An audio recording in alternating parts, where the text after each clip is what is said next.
Okay.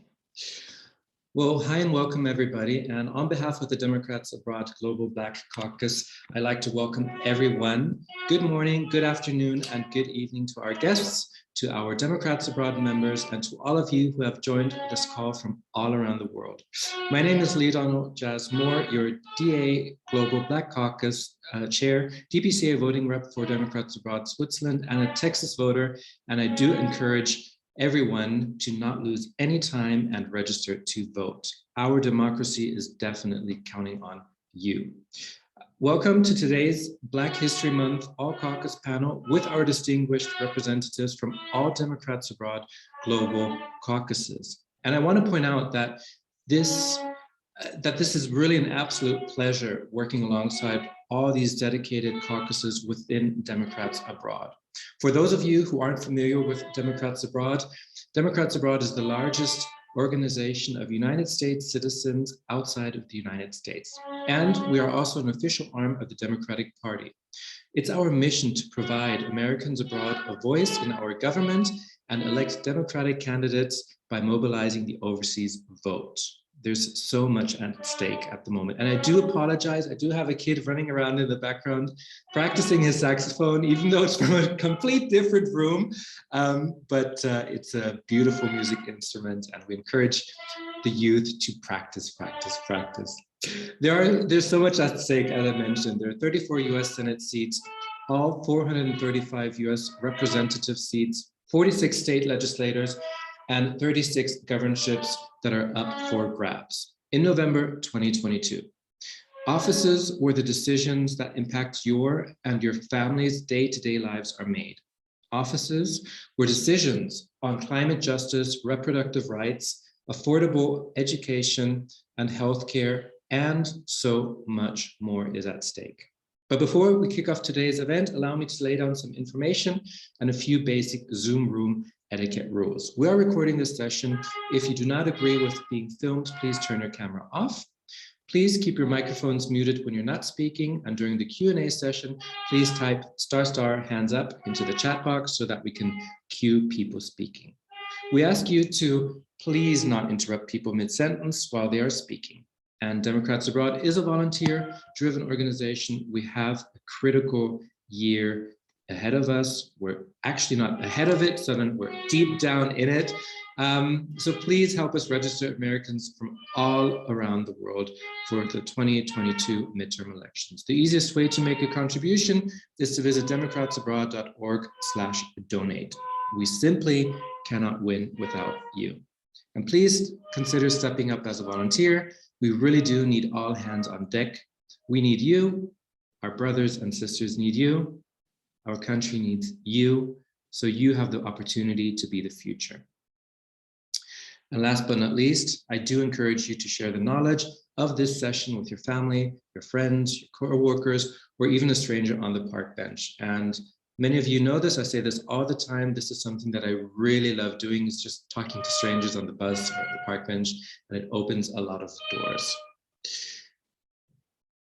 Let's dive into today's event. So again, thank you very much for joining the Democrats Abroad Global Black Caucus for a panel discussion where we'll celebrate, recognize, and talk about Black History Month, provide some context, raise issues, and hear from a panel representing the diverse voices and perspectives of Democrats Abroad Global Caucuses. An attack on our African American community is an attack on all Americans. All of us here are united in getting out the vote through educating on issues that connect us. Without any further ado, it is my profound pleasure to introduce you to the hardworking Democrats Abroad Global Caucuses, and let's hear from their representatives on how Black History Month intersects with their communities and the ways our complex identities influence our experiences. First up is Dr. Emily Lyons, Chair of the Global AAPI Caucus. Hi, Emily, how you doing? I'm doing great. Thanks for having me. Thank you for joining us. So why don't you take over the microphone? Thank you so much. Thank you for having me. Thank you for giving me the chance to represent our caucus and for bringing us all together. Love the music in the background too. I just want to say that I think I have been chair of the Global AAPI Caucus now for, I guess I was started as co-chair for over a year now, and I have learned quite a lot in this process. I think as someone who identifies as Asian American, I've learned a lot about myself. I've learned a lot about the Asian American community, and I continue to do so. And I think one of the great things about Democrats Abroad is having all of these caucuses that we have the chance to work together with and to have the chance to kind of learn more about each other. And last year, we made an effort to make sure that we had some sort of event that happened during Black History Month. And it was a great chance for me to start to learn about the way that our communities intersect with each other and how they've come together in the past. What we did last year was we held an event where we watched a documentary on Dr. Grace Lee Boggs, who was an active civil rights activist.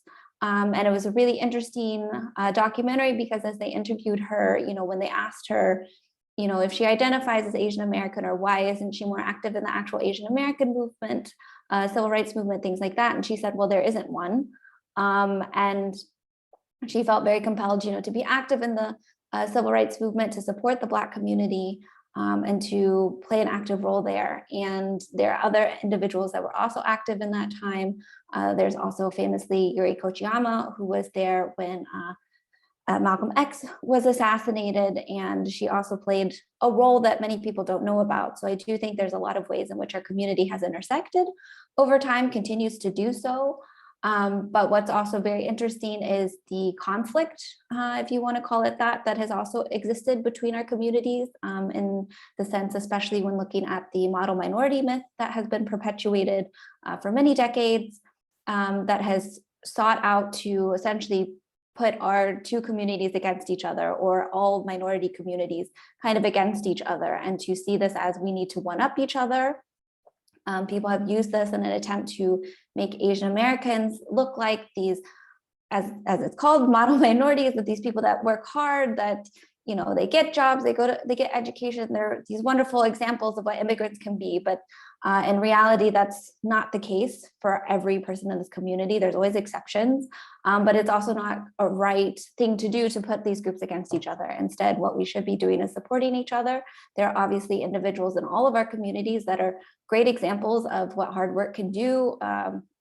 Many people in all these communities get an education, they're great leaders, things like that, but it has been used to kind of put these groups against each other. I think an example of that kind of boiled over in the 1990s when the Rodney King riots were happening, and that was kind of a high point, I think, when the conflict between the communities kind of came to light or became more visible. I will say that for myself, I'm not sure that I've always been aware of these types of things or have, paid attention to them, but especially during the pandemic times, as we saw this rise in anti-AAPI hate that began, but also with the murder of George Floyd. I believe that has, for better or for worse, with all the negatives that came along with that has helped bring our communities together. And I have seen more conversations happening, at least more public conversations and more efforts to really try to work to bring these groups together, to prove that we are only stronger when we work together, and that we all benefit when we work together with each other and not when we work separately. So I think I can only hope that things will continue to improve, and that we can, especially at least within our Democrats Abroad community, work together to strengthen these communities, which I think that Jazz and I have tried our best to do so far. It was great when we had a caucus crossover takeover back in November to kind of help shed light on different things affecting our communities, but also shed light on how we are both similarly affected by things. So with that, I do think that Black History Month is an important month, not just for the Black community, but for everyone, to bring light to the important leaders, movements, history that has gone on in the Black community, but also to see how that's impacted other communities as well. So thank you for inviting me, and I look forward to hearing from everyone else. Thank you very much, Emily. And you're absolutely right. We all are stronger if we all work together. And you just also pointed out our caucus crossover that we did. And it was an eye-opener for so many people within your own caucus and also with the Global Black Caucus. And the education that we could also share amongst each other is very strengthening. So that was an absolute pleasure working alongside with you on that. Thank you very much. So next up is James Lockett. He's the Vice Chair of the Global Black Caucus, and you're in Hong Kong at the moment, so it's very late for you too. The mic is yours. Thank you. Welcome, everyone. I'm glad to be here. Thanks for the invitation as well. My name is James Lockett. I'm a Texas voter. I've been a member of Democrats Abroad about for 2 years now, and I joined the Black Caucus, Global Black Caucus, and also about a year and a half ago. And I'd like to thank Angela Forbes because she helped me to grow in the local leadership position here at the Black Caucus here. And she was like my mentor at that time. And the information I learned from the Black Caucus, I gained from her. As I'm growing from this role right now, I'm learning from Jazz too as well, how to be a better person and a vice chair, give him support within the GBC. Mostly, I kind of focus on the APAC region. That's why I'm based in Asia Pacific. And I've been working with outside groups here around BLM Tokyo and BLM Korea too as well about getting out the votes, which is very important because when you look at that, how they tie into Black history, back in the civil rights movements, I always say eyes on the prize. What they mean is the lone goalpost step, to victory. What it means is that, fight for equality around voting rights, fight for social justice in the justice systems.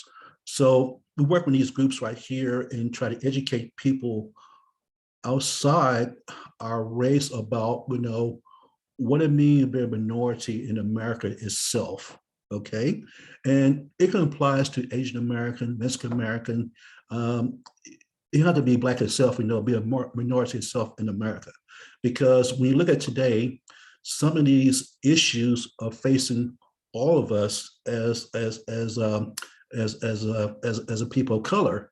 So it's very important to educate people about the flight and the history, how people struggle to make sure that we reach the end goal. I go back into history. Back in 1926, Carter Woodson, he helped create Black history. Okay, when Black history first started, it started as a week, 1 week only. That because they coincide Abraham Lincoln's birthday, which is the 12th of February, and also Frederick Douglass. Now, it's unsure when Frederick Douglass was born, no one knows for sure, but he celebrated his birthday on the 14th of February.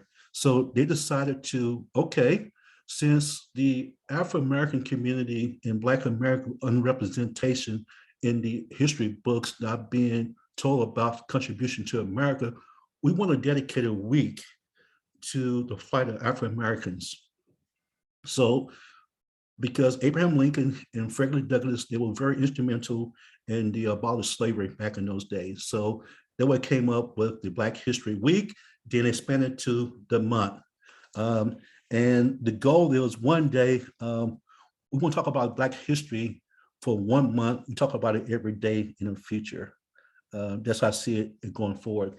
And part of the GBC, we want to educate people about the flight of Black history itself across different caucuses, because people have the conception is that, okay, talk about Black history, referring to slavery and also racism.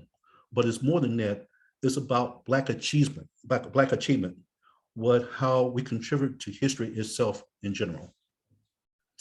That's all I have for right now. Thank you very much, James. And you pointed out very clearly that Black History Month is not just in February. Black history is every day of the year and every second of the day, and it intersects with all of us throughout the whole world, and that's completely right. Next up, we have Dennis Royk, who is the Americas coordinator of the Global Disability Caucus. And thank you very much for joining us, Denise. The stage is yours. Thanks so much, Jazz. Hi, I'm really glad to be here with everyone today for this All Caucus event in honor of Black History Month. Up until last night, I was simply going to be an attendee, but at the last minute, our chair for the Global Disability Caucus wasn't available. So Here I am, and I'm hoping to sound at least somewhat coherent. I just wanted to say that the work we do together as caucuses, task force, and councils, for me, is among the most important work that we do in Democrats Abroad. And my experience is that this work is the most collaborative, creative, and collegial, something we need a lot more of in this organization.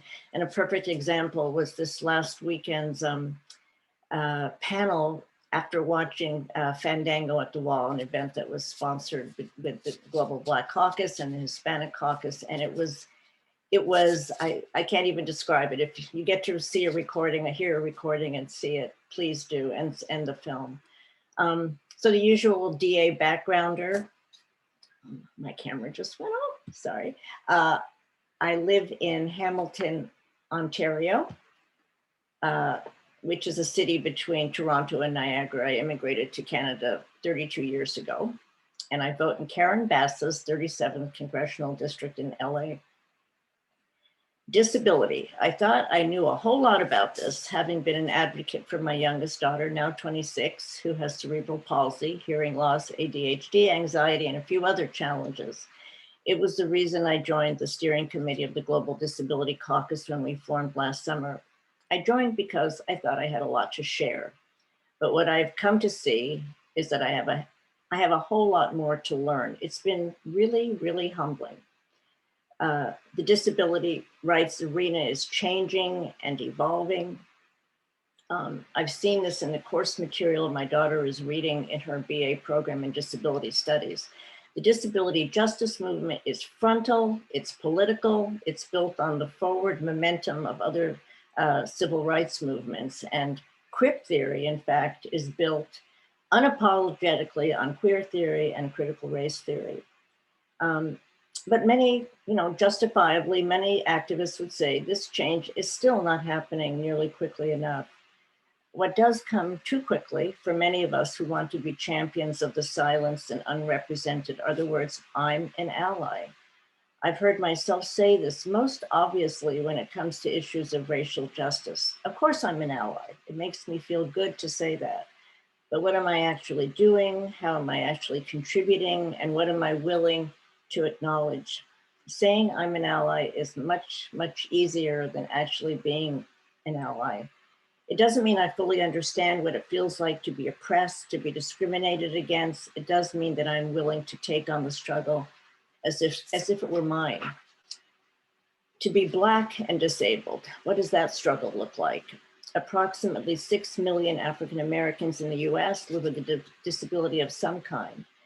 In fact, African Americans have the highest rate of disability of all segments of the population, a little over 20%. More uncomfortable facts. 40% of Black Americans with disabilities live in poverty compared to 22% of Blacks without disabilities. African American students with disabilities have the lowest graduation rates of all other US racial groups, and they graduate at a significantly lower rate than other African American students. As for employment, about 28% of working age African Americans with disabilities are employed, compared to 72% of working age African Americans without disabilities. So 28% versus 72%. And when it comes to healthcare, there's evidence that African Americans with disabilities needing medical treatment face far too many barriers, from negative stereotypes on the part of practitioners to even something as simple as transportation to get to see a doctor, to a doctor's office. And this morning, my daughter reminded me of something really important, which is about the harms faced by Black disabled people when it comes to law enforcement, who find themselves at the unique intersection of two systems of oppression, racism and ableism. Something I was surprised to learn when the Disability Caucus did their all-caucus Zoom event in December to celebrate the International Day of Persons with Disabilities was the erasure of disability from the incredible lives of people like activists Harriet Tubman, Fannie Lou Hamer, and Mary Davidson. These women made such incredible contributions to the world they came into, not always a welcoming world, and each additionally was living with a disability. And yet when Black history is taught, that additional reality is somehow left out. The stories being written today about racial inequality continue to leave out the particular struggles of Black women and men who live with disability. These stories need to be told, and not just during Black History Month, and they need to be amplified because the ongoing fight for equal justice is the poorer for the lack of those stories. So thank you so much for listening. I'm so glad to be here and to be learning from all of you. Thank you very much, Denise. And I also want to point out something very interesting that you said. Saying I am an ally is definitely easier than being a true ally, because it implies that we all of us need to do the extra amount of work to understand what other caucuses and their issues are and how we can actually be a true ally. So that is maybe something we all want to, take in a moment and materialize that. And it's really true. Thank you very, very much. Next up, we have Dana Freiling from the Global Environmental and Climate Crisis Council, ECCC. Dana? Hi, and Denise, you may have been a last minute fill, but what an act to follow. I really appreciated your address. And thank you for the invitation to be here tonight. I am also a Texas voter. We seem to have a lot of Texas voters here tonight. And I live in Finland, in southern Finland. And on behalf of the ECCC, the DA's Environment and Climate Crisis Council, I am honored to speak about Black history and the existential environmental crisis we are all facing today. These issues are interconnected. Environmental justice goes hand in hand with racial justice. Climate change is the result of a legacy of extraction, colonialism, and slavery. With the arrival of slavery comes a repurposing of the land, chopping down of trees, disrupting of water and other ecological systems to build a capitalist society and provide resources for the privileged, using the bodies of Black people to facilitate that. After more than 600 years, the ripples of the age of exploration continue to reverberate throughout society. They led to some of the most significant geographical and social transformations of the modern era. In just 100 years, nearly 6 million Native Americans died due to foreign diseases, displacement, and wars waged on them by European colonial settlers. During this period, more than 12 million Africans were forcibly transported to work as slaves, as I'm sure you know, in the United States and across the Americas. These events changed the physical landscape of the Americas, altered global trade, and scaled the mass extraction of natural resources from the earth. European settlers appropriated skills and information from indigenous Americans and enslaved Africans, but largely omitted these from contributions from historical records. For centuries, Black people have been prevented from defining their relationship to this land. Through government policies, economic institutions, and individual behaviors, Black people have been denied a safe and healthy environment. In 1862, the Homestead Act gave European settlers up to 160 acres of land to live on, claim, and improve. At the time, most Black people were still legally enslaved, and 90% of indigenous people were wiped out. Neither were seen as citizens. As a result, only European settlers could take advantage of this legislation that then built for their families for future generations. Even after slavery was abolished, Black people were still disenfranchised from land ownership and enjoying the great outdoors. This denial of opportunity came in many forms. Racial terror perpetrated by the Ku Klux Klan, having their land poisoned and burned, exclusionary government policies, being denied aid after natural disasters, and not receiving loans for their farms. These various experiences made it difficult for Black people to own, keep, and cultivate land. As a result, between 1916 and 1970, 6 million Black people migrated from the rural South to urban centers in the Midwest, West, and Northeast for more economic opportunities created by the world wars. Even when Black families started moving into urban centers, they still experienced environmental racism. Exclusionary urban planning and predatory banking practices emerged as Black migration changed the demographics of US cities. Black people were forced to live in the most undesirable areas, in neighborhoods that cities divested from, near industrial sites.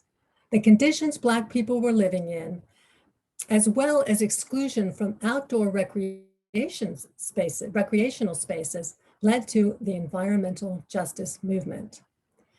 Communities of color have appealed for decades to politicians, policymakers, and environmental organizations that they can't breathe, only to be ignored.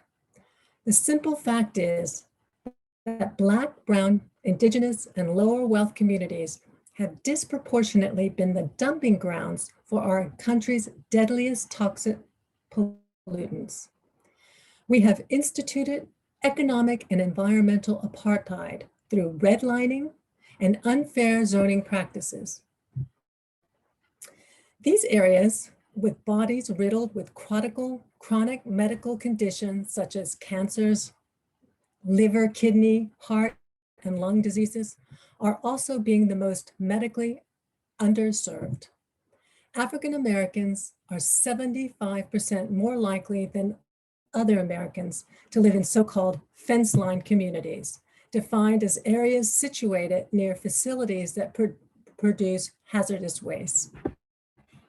Black Americans are exposed to 1.5 times as much of the sooty pollution that comes from burning fossil fuels as the population at large. This dirty air is associated with lung disease, including asthma, as well as heart disease, premature death, and now COVID-19. Frontline communities are also hit worse from climate-related disasters and are the least likely to recover. As temperatures rise, African Americans are disproportionately exposed to extreme heat. From the urban heat island effect, cities are much warmer than rural areas, to the lack of air conditioning and cooling stations in many communities of color, rising temperatures are deadly. Floods and hurricanes are becoming more prevalent and more lethal. Vulnerable communities endure housing insecurities due to historic discrimination and residential segregation, often flooding them in flood-prone areas that obstruct access to affordable flood insurance and loans to rebuild. The climate emergency has disproportionate impact on Black and Brown communities. With hurricanes like Maria in Puerto Rico and Katrina in New Orleans, they revealed a legacy of neglect and racism in their impact and rebuilding. Environmentalism will only succeed by acknowledging that injustices against Black and Indigenous people happen alongside the destruction of the earth. The fights against climate change and racial injustice are deeply entwined. As they transition to a low carbon future, it's connected to worker and human rights, land use, and basically how people are treated.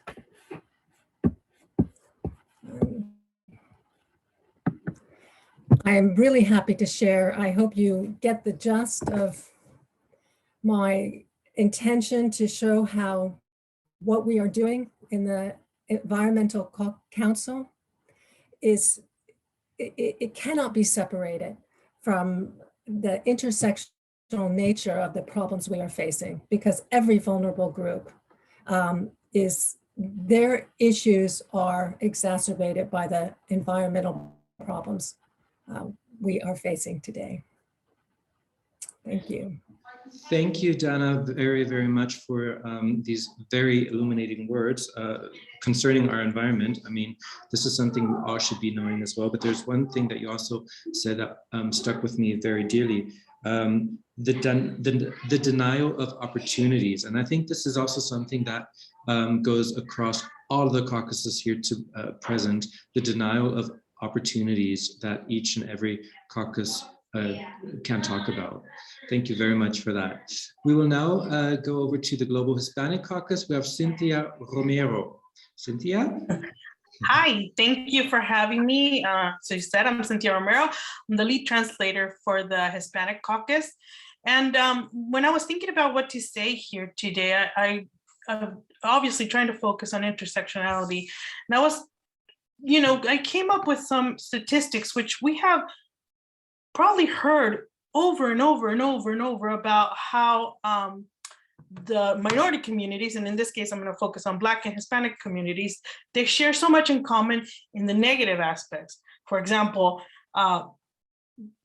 according to the last census, 2020 census, so this information you can find on the internet yourself, Black people make up 12% of the population, but 33% of them are jailed.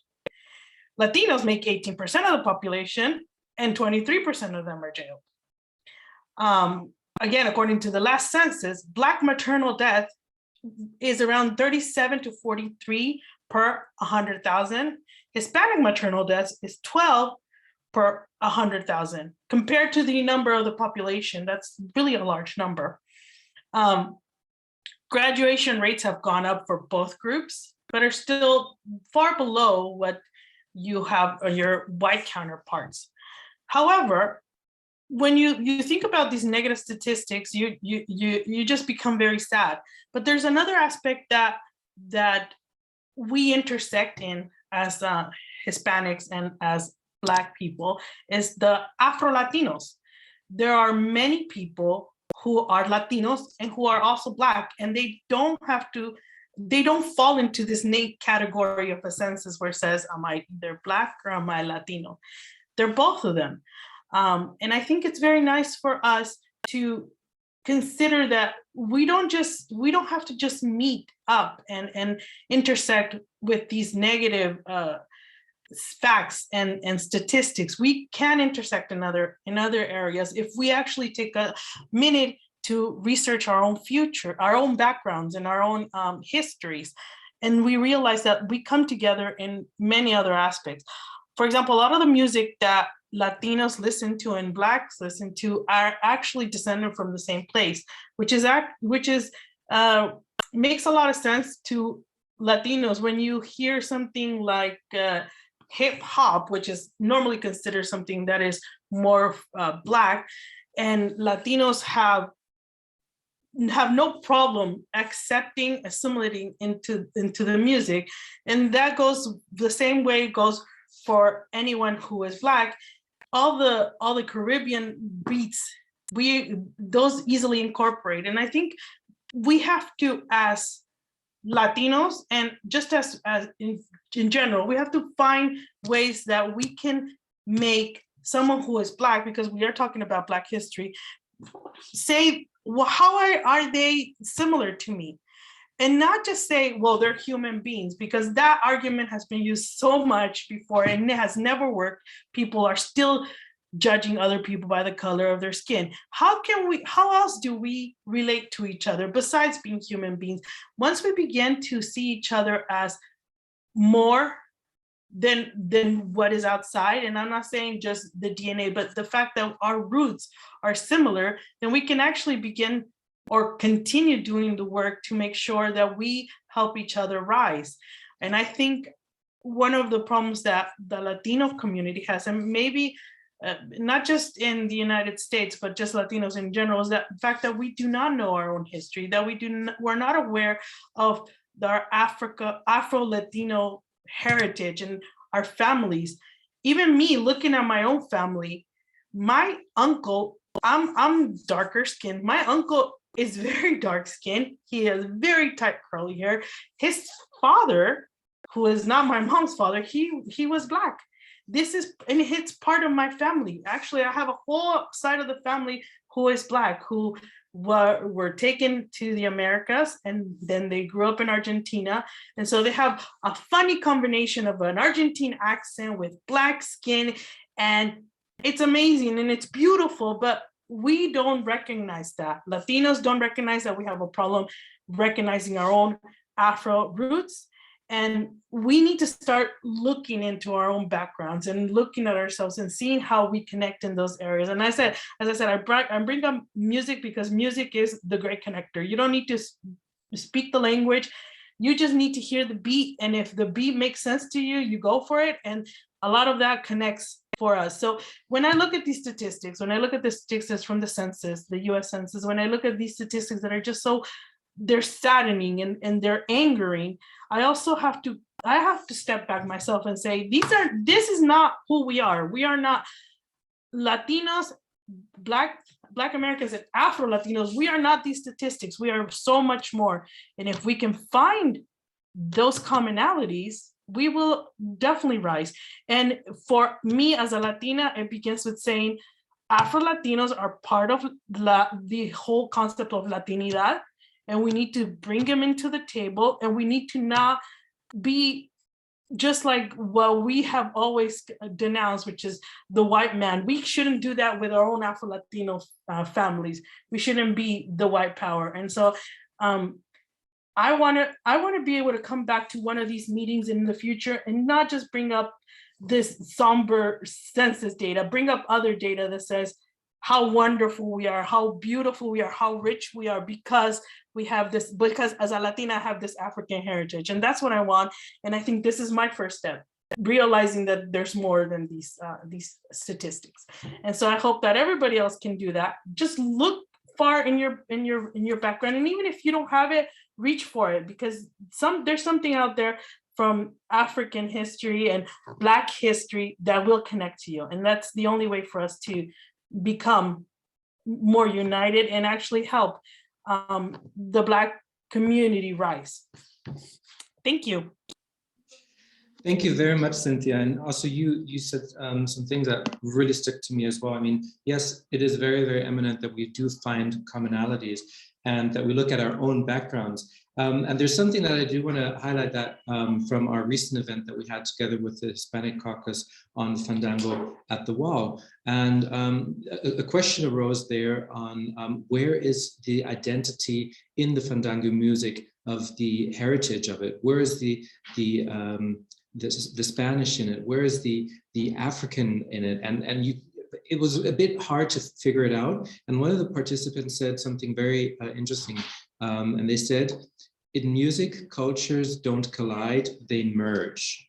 And I thought that hit the nail pretty much on the head right there. So yeah, as I just said, let's find commonalities. Thank you very, very much. Next up is normally the Global LGBT Caucus with Bob. Bob is not present at the moment. Maybe he still will be logging with us. So we will go to the next caucus. Martha's there. Martha's Jazz, there? I don't know if Martha's. Okay, let's see. Martha, would you like to represent? I'm not here to replace Bob. I think it's best to wait for him. Okay, great. Thank you very much. Then we will go to the next caucus, which is the Global Progressive Caucus.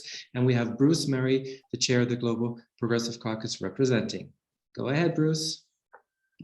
Thanks, everybody. And thanks, Jazz. I want to, for a moment, take you back 50 years. I experienced the end of the Vietnam War and Richard Nixon's presidency and colonial rule in African countries like Angola at a small liberal arts college in northeastern Iowa. As a fledgling progressive, I strove to learn about the world around me and contribute to solving nagging problems. Needless to say, I made some mistakes along the way. One I will never forget was assuming unity with Black students who were understandably skeptical of anyone who seemed less eager to listen to their particular challenges and plans to address them. While people like me proposed overly ambitious schemes to save the world, they went their own way. Let's fast forward to the present. Have I learned all that is necessary to be a more effective progressive? Answer, nope. Acknowledging that hard fact, I keep trying. The desire to get it right makes me proud to have the opportunity to represent the DA Global Progressive Caucus this evening. We want to learn more what we can do to help on many fronts. Here are 3 examples. You know, it looks as though HR 40, the Commission to Study and Develop Reparation Proposals for African Americans Act, has enough votes to pass in the House. Right now, a coalition of over 300 organizations, including our own DA Reparations Task Force, is urging House leadership to bring the bill to the House floor for a vote. We want to help. Number 2, the Build Back Better Act seems indefinitely stalled, and with it over $500 billion in proposed climate change spending, including climate justice provisions to help people of color in underserved communities. As 2022 continues, federal executive action will likely seek to achieve some of what the Build Back Better Act proceeds. What can we do to ensure that climate justice remains front and center on that agenda? And third, there seems to be a developing trend across the country to increase police funding. Several of the biggest cities, including New York, Los Angeles, and Washington, D.C., increased their law enforcement budgets in 2021 as crime rates rose. What can we do to ensure that municipal spending strengthens local communities of color and ensures racial justice? Now, as we prepare for the midterms, expecting Democratic candidates to help us deliver on these and other crucial policies, I look to Black candidates for guidance. Pursuing that goal, I listen carefully to U.S. Senate candidates in states like Georgia, Kentucky, and Ohio. I also hear the voices of U.S. House candidates in North Carolina 4 and 6, the Ohio 11th District, Pennsylvania 18, Tennessee 5, and elsewhere. And I feel inspired by grassroots organizers like Killer Mike, who once put it like this. He said, one of my favorite writers growing up was James Baldwin. And I remember Baldwin saying, you asked my father to wait, my brother to wait, my uncle to wait. How long must I wait on freedom? How long must I wait on rights and equality and liberty?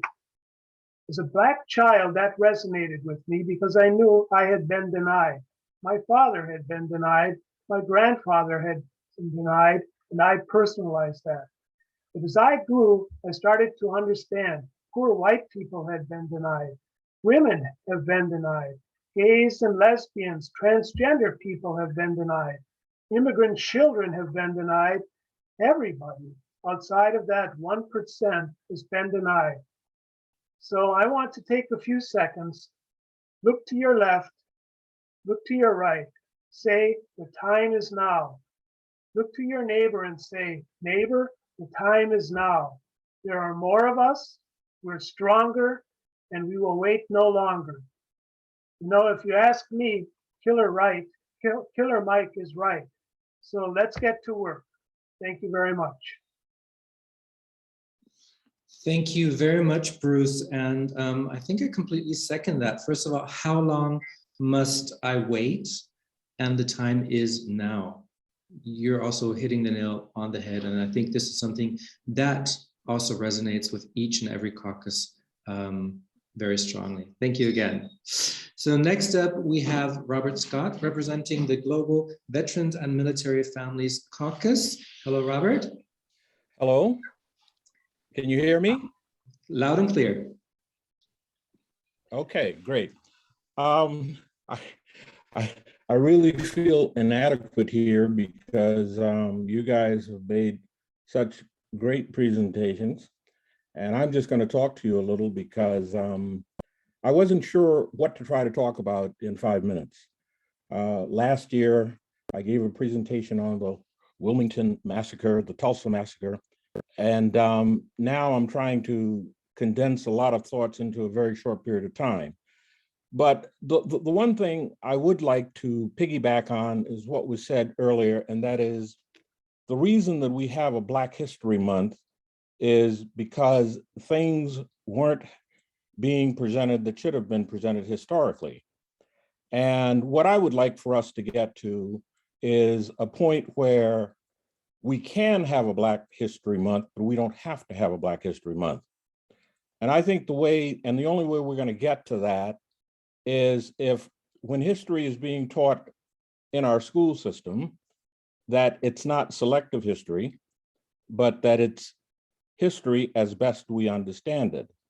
The reason that we need Black History Month is because historically, the whole story hasn't been told. Selective parts of the story is told, and now we're scrambling, trying to figure out how do we get back on track, how do we catch up? I would suggest to you that one of the ways that we catch up is we push to make it a requirement that the 1619 project is taught in schools. I'm not sure, I don't know how familiar most of you are with the 1619 project, but if you're not familiar, it's something worth looking into. And basically what it touches on is the fact that a year before the Mayflower came, Black people arrived in America in 1619, in August of 1619, and that part of the story was not told. When we look at the history, it appears that, you know, the Republic got started when the Mayflower landed, and things happened after that, but that wasn't the beginning of the story. And I think Nicole Hannah-Jones has done a good job of going back and taking a look at the process and trying to address issues that should have been addressed down through the years. Almost 50 years ago, I gave my first race relations seminar. And I got to be honest with you, at that time, I felt pretty good. I thought that, wow, we're talking about things we've never talked about before. We're being very candid about it. But I also have to be honest with you, I thought that in 48 years, we would have moved a little further than we've moved. Now, one of the problems with moving is that we can't solve a problem if we don't acknowledge that there is a problem. And every time the discussion of reparations come up, people say, well, yeah, you know, yeah, well, if we don't acknowledge that something bad happened, then we can't fix the thing that was bad that happened. And I don't think most people, most Black people, are walking around with their hands out expecting somebody to put money in their hands. But if we're going to address the issue, what we have to do, we have to look back at history, understand the dynamics of what happened from August 1619 till now, and talk about how we're truly going to deal with that which happened. As opposed to going to diversity seminars and putting in 4 or 6 or 8 hours and then walking out and basically having the attitude that I've punched my ticket, at least I punched it for this year. What we really have to do if we're serious about this, we have to go back and try to make up for the history that we never got. We have to do some serious reading. We have to carry on some very serious discussions. And we have to be very, very serious about doing something other than giving just lip service 1 month out of the year to Black history. And I would like to see that day come, as I stated at the beginning, when it'll be nice to have a Black History Month, but it won't be necessary because the information that we'll be reflecting on will be information that everybody is aware of. And we're just reflecting as opposed to trying to learn. I can be long-winded, so I think I'll shut up at this point. Thank you very much, Robert. And yes, we can't solve a problem if we cannot recognize a problem. And that also hits the nail on the head very much as well. Thank you very much. We're now going over to a trailblazer within Democrats Abroad, who's the original founder of the Global Black Caucus and a true inspiration of all the great work she's done before me and also alongside me as a true trooper in fighting the race for our democracy. So Angela Fobbs is representing the Global Women's Caucus. Hi, everybody. Happy Black History Month. Really glad to be here with everyone, and it's a great opportunity to talk about the intersection of women's rights, and Black liberation. And Black women have been working for Black liberation and women's rights since the founding of the United States. But most people don't know that. They don't know that Black women, they see Black women as useless, honestly. That is how they are portrayed. If you remember what Ronald Reagan said about welfare queens, he wasn't talking about white women on welfare. He was talking about Black women on welfare. And I think that with the Women's Caucus and the Black Caucus, plus everyone else, that we have to be able to see the humanity of Black women. Black women suffer from not only sexism, but also racism. And it's a combination that, as a Black woman myself, puts you in a kind of a difficult position. And so I think Black History Month is really an opportunity to highlight some of the Black women, or all of them if you like, that have contributed to making our nation what it is, from the people that have, in the very beginning, like Marianne Shad Carey. She was an original abolitionist. She was, she was actually only second to Frederick Douglass as far as fame, but you probably don't know that name as a person who spoke out for abolition. Ida B. Wells, Mary Church Terrell. We have, in politics, we have Shirley Chisholm. She was the first Black woman presidential candidate. And even today with our Vice President, Kamala Harris, if you see how people talk about her in the news, it is really as if she's not doing anything. But ask yourself, what did Mike Pence do? What did Joe Biden do when he was vice president? What did any of these vice presidents do? But because she's a Black woman, she's lazy and not doing anything, or maybe just a little bit extra, or either she's not doing anything, or she's like a puppet master manipulating Biden like a spider in the web. I think that Black History Month is really a time to let people know what Black women have done, what they are doing now, so that we can hopefully overcome some of the stereotypes that are out there. People expected a lot from her, but she is the vice president. She's not the actual president. So we have to, set expectations about what we want to get out of the vice presidential role. I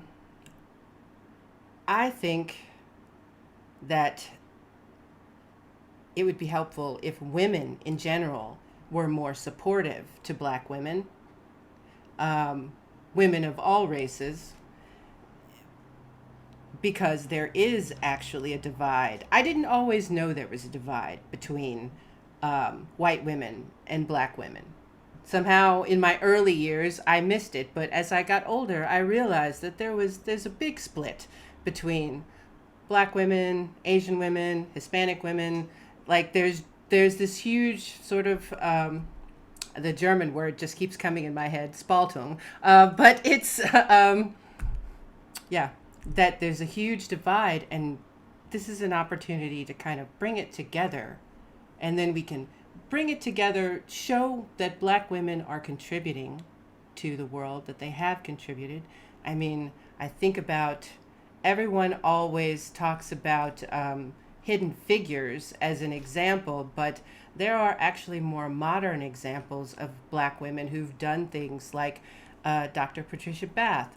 She is an inventor, and she's created all sorts of medical devices that people are using for cataract surgery and other things that if you thought, who invented the, what do they call it? I can't think of the term that this device that they use. If you had said, who invented cataract surgery or a device for cataract surgery, you would assume it was a man. If somebody said it was a woman, then you would assume it was a white woman. And so if we can just move past the assumptions that somehow Black women aren't capable when we know that they are, I think it would make every day Black History Month. You know, we would have it every day because Black women are doing a lot of things, and they always have. So let's try to come together and make some change. I mean, it's not that hard. You just have to change the way you're thinking, only slightly. Just make a small shift to the left in your thinking that a Black woman is a woman is a human, and that all humans are capable of doing great things. So, once again, happy Black History Month, everybody. Thanks. Thank you very much, Angela Fobbs. You're absolutely right on your last three words. And also in the context of what you said is, let's use all the opportunities that we have in bridging the divide between women of color and other women that there is out there. Because if we do bridge that divide, there are so many more opportunities that we can easily utilize. Thank you again very, very much. Next up, we have a representative for the Global Youth Caucus. That would be Daniel Mccrary Madden. Hello, Daniel. Hello, hamjambo wote kutoka Eldoret, jiji la Washinda. I am in Eldoret in Western Kenya, so that's a little bit of Swahili. I am a proud voter in the Illinois 7th, Representative Danny Davis. And yes, I wanted to talk about the Global Youth Caucus, and I was really excited to talk about how that intersects, because I do think the Youth Caucus represents the next generation, the people who are planning to step up and to lead moving forward. And so many people in the Democratic Youth Caucus are people who are thinking about working towards making the world a better place. And that can manifest in so many different ways. Sorry, I'm seeing all the chat messages. It can manifest in so many different ways, but above all, it does center on creating a better world, a more just world, a world where, a world that we can be more proud of, that it is better than the world that we're inheriting from the generations that came before us. And so many people in the Youth Caucus are working, young people who go abroad for a variety of reasons, but especially in a region like Africa, which I'm representing, so many of the Youth Caucus members here are people who have come for programs like the Peace Corps, or to work in social enterprises, or to work in schools and things like that.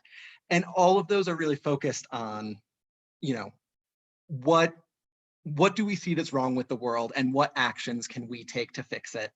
And what's really exciting is that so many of these roles also do tie into education in some capacity. Many of us are here as either students or educators, and thinking about, I think it's been said so well by other panelists that it's not just about Black History Month, that we don't just need to talk about Black history in February every year and be done with it. But this is something that we should be talking about year round, and that we do need to be aware and acknowledge the important contributions and the narratives that have shaped the history that have brought us to where we are today.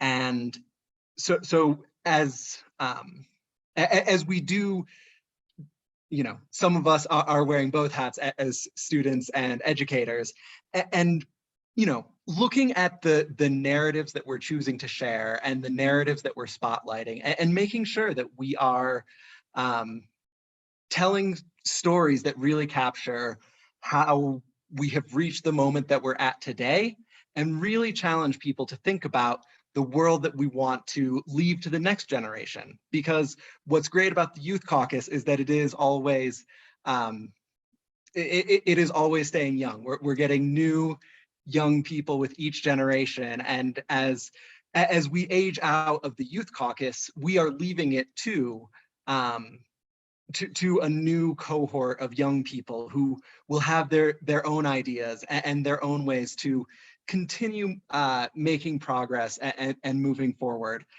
I realize that I'm not talking very specifically about Black history and the relationship between the Youth Caucus and the Global Black Caucus, and in part that's because for the Youth Caucus, it is much more of a I am struggling with words. It's been a long day. I apologize. It's more about finding,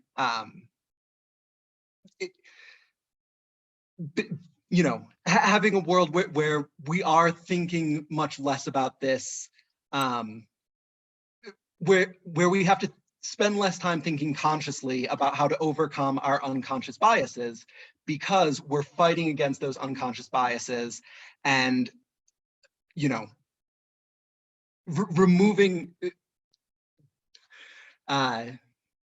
we want people to, as they grow up with these narratives that are more representative and more, really capturing where we have come from and where we are going, that these biases are diminished. We know that they'll never be fully gone, but we do think that we can do better than we've done before. And we're so excited for the next generation in the Youth Caucus to step forward and to do more. We do currently not have any Black representation on the steering committee for the Global Youth Caucus, but that is something that we have really thought about and want to do better going forward as we grow and reach more members. We are looking at that recruitment, and it's something that I know the leadership has had on their mind. It is, one of the things you see in these youthful governments around the world, in places like Canada under Justin Trudeau, and I believe New Zealand, is leadership that really looks like the country, the people that they're representing. And that's something that we think is so important and really do want to have at the core of what we're trying to accomplish. And so thank you very much to the Global Black Caucus for putting this event on. It's been really great hearing all the tremendous panelists, and we really, we're so excited to be a part of this. Thank you very much, Daniel. And yes, we can do better than before, and we have to do better. And this is also something that truly resonates with all of us in our own little bubbles of caucuses. So thank you again for pointing that out. Up next is Betsy Attore from the Global Seniors Caucus, which is pretty new, I gather. And Betsy, yes, the floor is yours. Thank you very much. Thank you for inviting me here to represent the Global Senior Caucus.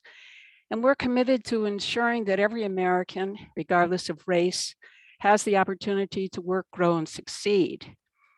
So like race and sex, age is the result of nature, not your free choice. Age discrimination attacks your sense of self-worth and is defined as a systematic discrimination against people because they are old, just as racism and sexism accomplishes this with skin color and gender. There are currently more than 4 million African Americans over the age of 65. Like the general population of seniors, African American seniors are living longer. Unlike their white counterparts, African American seniors experience significant health disparities, including lower life expectancies and an increased risk of chronic health conditions such as hypertension, diabetes, dementia, stroke, and cancer. In recent years, there's been a surge of interest in the impact of racism on the quality of life of African Americans, sparked in part by the Black Lives Matter movement. Research indicates that African Americans, young and old, experience subtle and overt forms of racism. African American seniors, however, have also experienced cumulative race-related stressors that negatively impact their physical and mental health. Despite the vulnerability of African American seniors to the cumulative effect of race-related stressors, researchers have yet to focus on the physical and mental health impact of these stressors. This means that service providers need greater awareness, education, and training to address race-related stress. Race-related stress occurs when an individual experiences or witnesses racist incidents that evoke social and historical experiences of racism. For African American seniors, these encounters are accumulated over the lifespan, stored in memory, and relived with each new racist and discriminatory experience. Age also impacts an individual's mental and physical response to racism. For African American seniors, exposure to cumulative experiences of racism has resulted in limited access to resources such as education, employment, healthcare, housing, and political participation, contributing to health disparities and increased rates of mental health disorders such as depression, anxiety, and dementia. So what actions can we take to help alleviate race-related stress for older African Americans? The American Psychological Association lists 9, and I'll tell you them. First, understand the impact of racism. For African Americans, the effects of racism are felt daily. Racism intersects with other forms of discrimination: ageism, classism, sexism, ableism, and heterosexism. 2, listen with empathy. Recognize and acknowledge past and present experiences. 3, create safe spaces, provide opportunities for dialogue around race, culture, gender, sexuality, and socioeconomic issues. 4, support, strengthen, and enhance resilience. Resilience refers to the ability to successfully overcome negative life events such as stress and trauma. African American seniors have their roots firmly planted in hope and determination. 5, celebrate culture. Organize and encourage activities that celebrate African American life. 6, be mindful of triggers. Pay attention to the impact of stressful events. 7, be aware. Consider your own cultural background. See its influence on your assumptions and biases. 8, refer to mental health services and support. Most African American seniors have developed effective coping skills to manage experiences of racism. We need culturally competent mental health services, and these should be made available. 9th and last, advocate. Support and promote local and national efforts to increase access to community and national resources for African Americans across the lifespan. For nearly 50 years, we've marked Black History Month by recognizing and honoring the contributions and achievements of Black Americans. Black History Month is a time to celebrate and highlight the wide-ranging roles so many Black Americans have played in our country's history.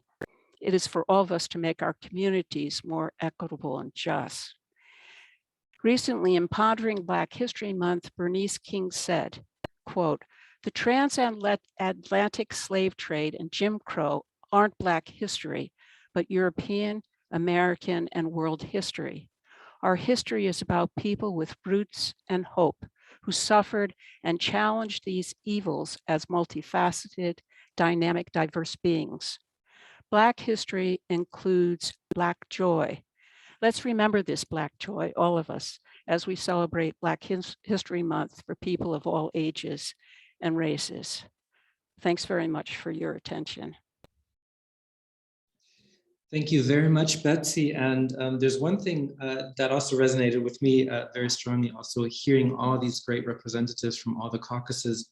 And this is something that I truly have experienced with all of you here present, is that we do all listen with empathy.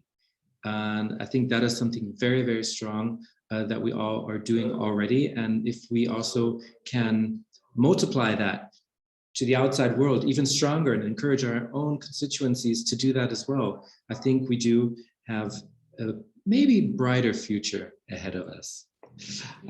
Thank you all very, very much for representing the caucuses. Unfortunately, Bob, who is the chair of the LGBT caucus, is not present today.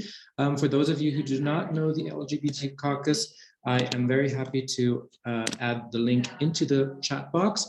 And we will now go over to the Q&A session because our time is almost running out. And I know that Adrian had a question. Adrian? Thank you. Hey, Son, I had a question because I had my hand up when Cynthia Romero was giving her presentation. Hey, Cynthia. Hey, Son. It's because you said something that it's something I always heard, and Jazz has created the safe space where I can ask this question, that every Puerto Rican has a Black grandmother. Now, somebody told me that it was a Puerto Rican, and, you know, he kind of said it in jest, but, you know, he meant it. So you kind of broke that down when you described your uncle, but what does that mean to you? I don't know if you didn't literally mean, but what does that mean? Like most Puerto Ricans can try to have an African in their family or acknowledge that African diaspora component. Hey, son, I'm gonna respond in Swedish. I'm not Puerto Rican, so I'm Argentinian. So that's actually quite interesting because most of the time when we discuss Afro-Latinos, we tend to think, people who discuss Afro-Latinos tend to think about Central America. And African Americans and Black people do live in the South. I mean, I'm not saying just Brazil, in Argentina too. And one of the things that I have experienced myself growing up in the United States, but also being in Argentina, is that when people used to show me someone who was white Argentinian in the United States and be like, these are the examples of Argentinians, I'd be like, no, look at me, I'm brown. I'm brown. My grandfather's Quechua indigenous. My grandmother was Spaniard. My other grandfather was Arab, and another one, great-grandfather, was Lebanese. I mean, we have a rich history. But then the most important part was that my indigenous family was Black from my mom's side. My mom has very tight curly hair. She's super white. My uncle, very tight black hair. He's Black, and he's my uncle. We look the same. We just have different shades of skin. For me, what that means is that I understand whether or not I understood it in the forefront of my mind is different, because now I understand it in the front. Like there's Afro-Latino in me. But in the back of my mind, I always understood that.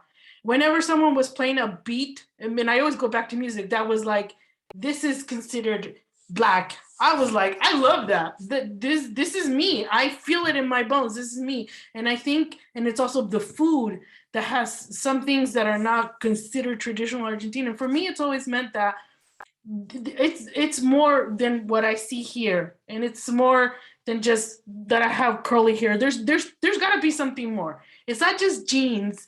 There's a whole history, and I have to research it. So when people say Afro-Latinos represent Latinidad, before I didn't really understand it because I had always lived with it, but now I know that, yes, Latinidad, and we have to be inclusive. And I know it because when I see people who say Argentinians are white, hold on a minute. No, we are varied. We are there's a lot of us. I think, yeah, when someone says, yeah, we have a background that is, there's an Afro background, I'm sure that, yeah, we had a lot of indigenous people who gladly mixed with Black people, and we have this rich culture. And I think, yeah, it's very, for me, I'm very proud of that. It's beautiful to have this very rich background. And yeah, that's what it feels like to me. I'm just gonna say two things, Celia Cruz and Pele. I think that all gave us a really good laugh there, right there. Thank you, Adrian, very much. Thank you, Cynthia, for responding to that. As I said, our time is running a little bit low. So we do have the opportunity for each caucus representative to present a small call to action or final statement. So we'll jump right over to Emily from the AAPI caucus to give us your final words or your call to action. The minute is yours. Thank you so much. I think I just really want to say thank you. I appreciate being in this space, having the opportunity to participate, and also the opportunity to hear from everyone. I feel like I learned a lot, and it's very clear there's a lot more to learn. There's not enough time, I think, in the day to sit and read all the things that I would love to read, and for us to make what Robert has asked, that Black History Month is not as necessary as it is now. It'll take some time, but I feel like we're making progress slowly but surely, and this was a great start to that, at least for me, to help me learn some more, learn some new names tonight. So thank you again. Thank you, Emily, and over to James. Thanks, everyone. I really enjoyed. This is about almost 2:30 in the morning here, but it's worthwhile. I really enjoy it, and I like to part with these words, good troubles. Nothing but good troubles. Good troubles indeed. And we're going over to Dennis Royk. Yes, hi everyone. Boy, so much was covered. I feel like this is what DA can look like, because I know we've all, had different experiences in this organization of feeling isolated or alone or not listened to or whatever. And this kind of conversation is invaluable. So Jazz, thank you so much for putting this together. And it's actually made me, I'm half Hispanic, not explored at all. And it makes me, listening to you, just gone blank on your name. God, how could I have forgotten? Cynthia, it makes me really want to look, and after watching Fandango at the Wall, for sure. In terms of calls to action, one of the things that just continues to shock me is that, the ADA, the Americans with Disabilities Act, that was signed into law in 1973, it's years, it's decades. Republicans in Congress, through many, many different presidents, have attempted to undermine that law. And right now there are two bills there that just kind of chink away at it and dilute it. And so, if you're interested at all, we need those two bills that are up. You need to follow them and fight against them. So thanks for listening, and thank you, everybody. Thank you very much. And we're going over to Dana Frilling from the Global Environmental and Climate Crisis Council. Hi. Yeah, I have to again agree with Denise. Fandango at the Wall was an incredible evening. I would encourage everybody to watch it. From the ECCC, I have been really honored to share your stories tonight, to be enriched by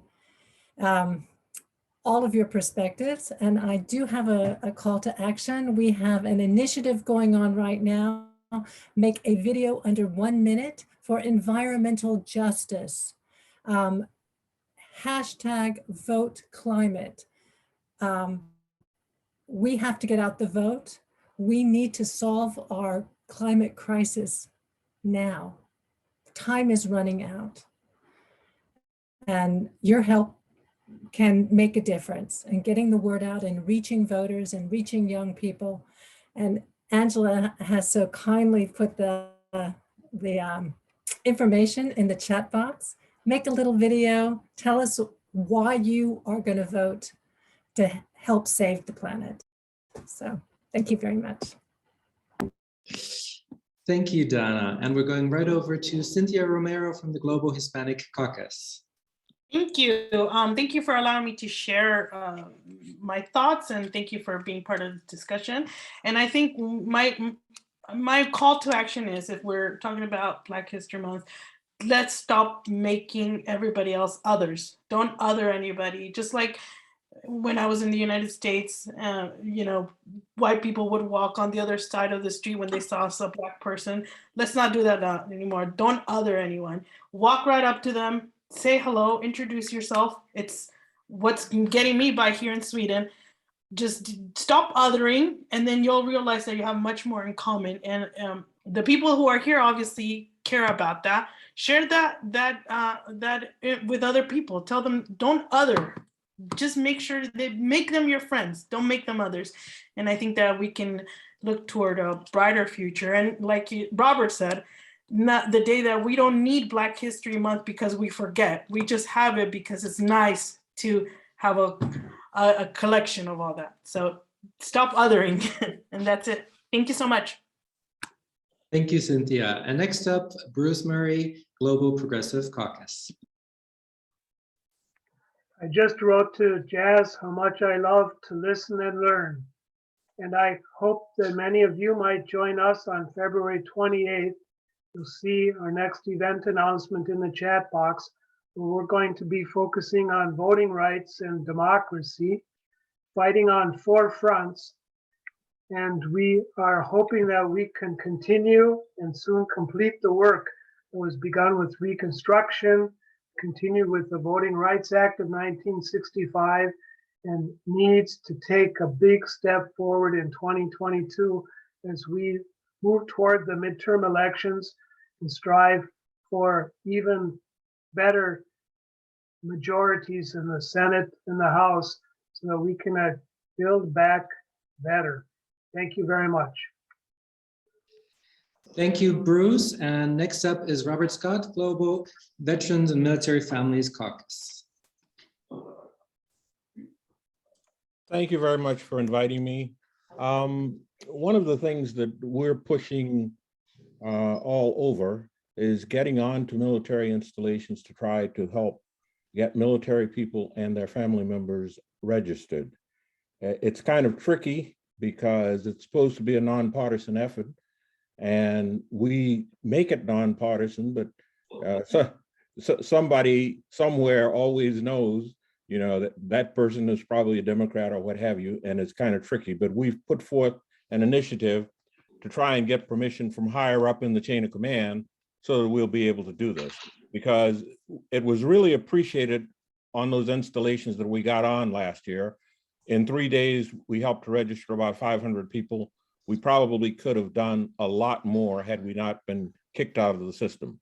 So that's the main thing that we're doing at this point. We're trying to get information to military people.